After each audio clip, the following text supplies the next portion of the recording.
Thank you, Madam Toastmaster, fellow Toastmasters. I've got glossophobia. Does everyone here know what glossophobia is? No. Or does anybody have it? Apparently not. Glossophobia is the fear of public speaking. And I've got it bad. And when I realized my acute case was not so cute, and it was getting in the way of my livelihood, I joined Toastmasters. Toastmasters Forum has helped me to function in spite of my fits of fear. Thanks to my mentor, Monique, do it anyways is ingrained in my brain. So for example, about a year ago I signed up for a speech, fully intended to take the time necessary to prepare well in advance. And as it happened, that week went sideways, just sort of like this week. I didn't want to let the club down, and quitting for me is like character suicide. So fortunately, as I teetered on the brink of commitment, Monique's advice showed up, and I told myself, do it anyways. Embrace the experience. So what if you have to read your notes?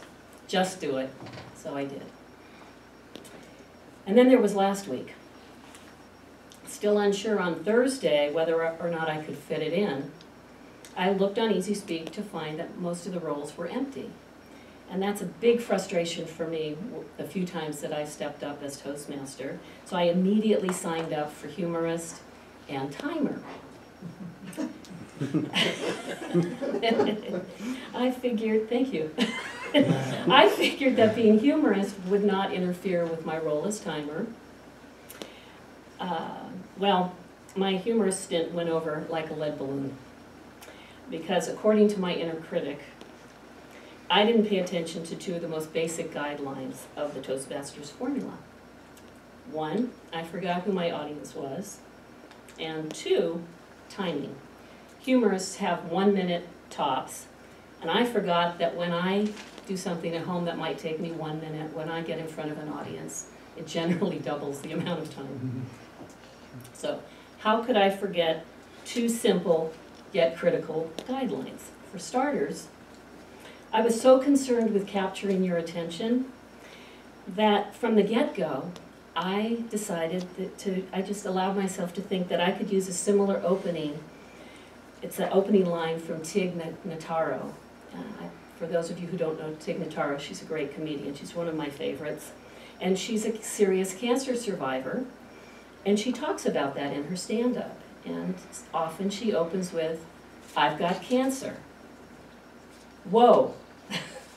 What a way to stop you in your tracks and get someone to pay attention. So I decided I'd open my humorous bit with, my dear friend Darby, who was my 3rd grade teacher, died. Well, I was right about one thing. I captured your attention.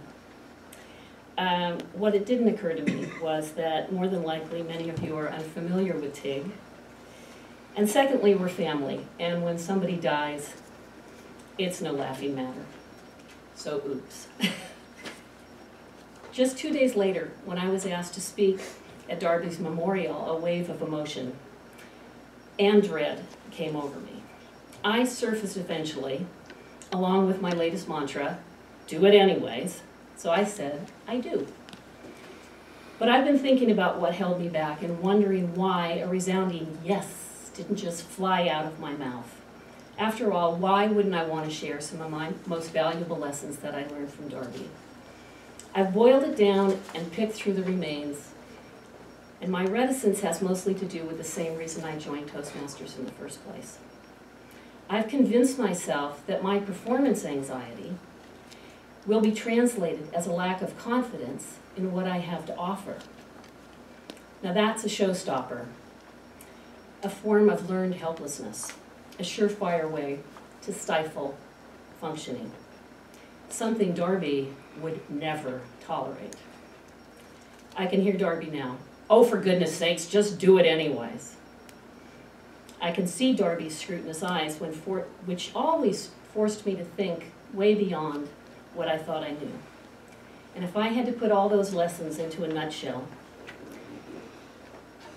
I don't think I could do it any finer than Susan Sontag, who said, do stuff, be clenched, curious, not waiting for inspiration's shove or society's kiss on your forehead. Pay attention. It's all about paying attention. Attention is vitality. It connects you with others. It makes you eager. Stay eager. Or in Monique's words, do it anyways. And I'll just stay up here because there's still a green light on. And my friend here, it's all right. Pleasure to evaluate Tony Henderson's number 6 speech from the Competent Communication Manual, our traditional manual that we've grown up with, and those of us who have been using it, as she is doing, are continuing to finish their CC using that rather than jumping right into pathways. It was a pleasure to hear your speech. I loved a number of things about it. It was unrivaled in honesty when you first got up here and said that you were timid or afraid or similar words about public speaking, and even defined this marvelous word glossophobia. As someone in the health field, I knew gloss meant tongue, but I wasn't quite sure whether you were afraid of tongues or eating tongues or swallowing tongues. I got it. I loved a number of things about what you did. You stood on both feet. You have a very nice presence. You smiled and looked at all of us. We got a chance to see you.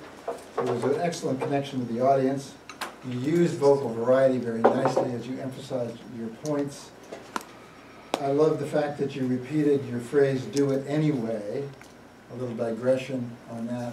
You said, do it anyways. And the grammarian in me says, I don't think we need the S at the end of that. We can look that up and see who is right. We can even have a debate about it if Carl would like. But I think it's do it anyway. I thought you worked off the text very well. You said, both to the group and to me before, when I asked you is there anything in particular you wanted me to address, that you were pressed at the last minute to put this speech together so you might read off it, the notes more than you otherwise might. In fact, though, I thought you did very well. First of all, you had only 2 sheets of paper. You did an excellent thing, which we can all learn from. You don't want to be turning things over up here. So if you have more than 1 sheet of paper, have them so you can do what she did, which is slide it across the lectern. Unless you were sitting there as her evaluator watching her do it, you probably didn't even notice that she did it. Excellent technique. And we can look off a text if you grab a sentence as you did and then look out and say it. So nothing wrong with that. A couple of other suggestions. There are a few times you looked a little nervous only because I was aware of this. You could have breathed even more. Pause, breathe from down here, relaxes us, makes the audience lean in. What's he or she going to say next? So it helps your attachment to the audience. You left out one thing. You talked about you were going to be humorist and timer, and then you never said how you became speaker. I missed that. So if you're going to have us understand how you ended up speaking today, you really needed to tell us that.